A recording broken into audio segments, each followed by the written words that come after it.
සුබ දවසක් වේවා ක්‍රීඩාලෝලී හැමෝටම 2026 IPL තරඟාවලියේ 12 වෙනි තරඟය ඊයේ පැවැත්වුණේ මුම්බායි ඉන්දියන්ස් කණ්ඩායම සහ දසුන් ශානක නියෝජනය කරන රාජස්ථාන් රොයල් කණ්ඩායම.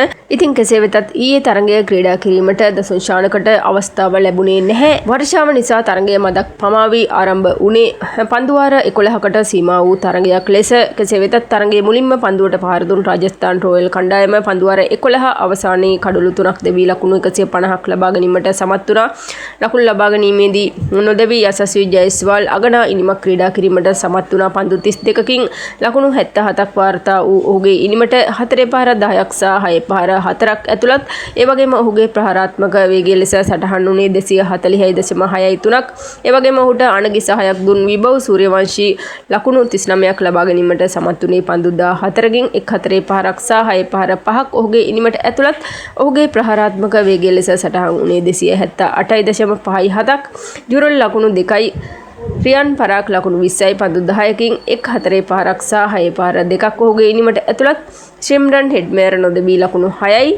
කඩුල් ලබා ගැනීමේදී මුම්බායි ඉන්දියන්ස් කණ්ඩායම වෙනුවෙන් තාකෝරු ලකුණු 36ට එක් කඩොල්ලකුත් ගසන්ෆර් ලකුණු 21ට කඩොළු දෙකකුත් දවා ගැනීමට සමත් වුණා. කඩොළු වැටීම දෙස ගත්තාම රාජස්ථාන් රොයල් කණ්ඩායමේ පළමු කඩොල්ල විභව සූර්යවංශී ලකුණු 80 දී දැවී ගියා. දෙවැනි කඩොල්ල ලෙස ජුරල් ලකුණු 84 දී දැවී ගියා. තුන්වෙනි කඩොල්ල ලෙස රියන් පරාක් ලකුණු 121 දී දැවී ගියා.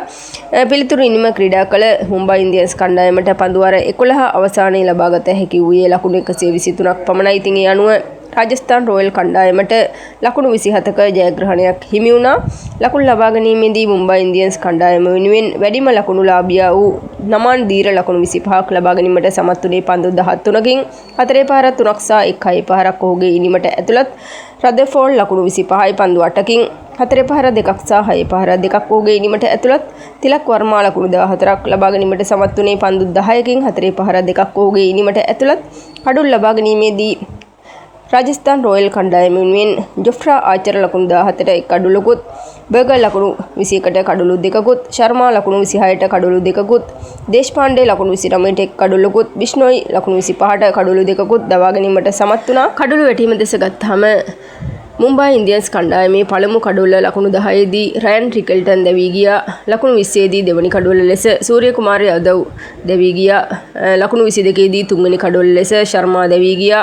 ලකුණු 41 දී හතරවෙනි කඩොල්ල ලෙස හර්දික් පාණ්ඩයා දැවී ගියා.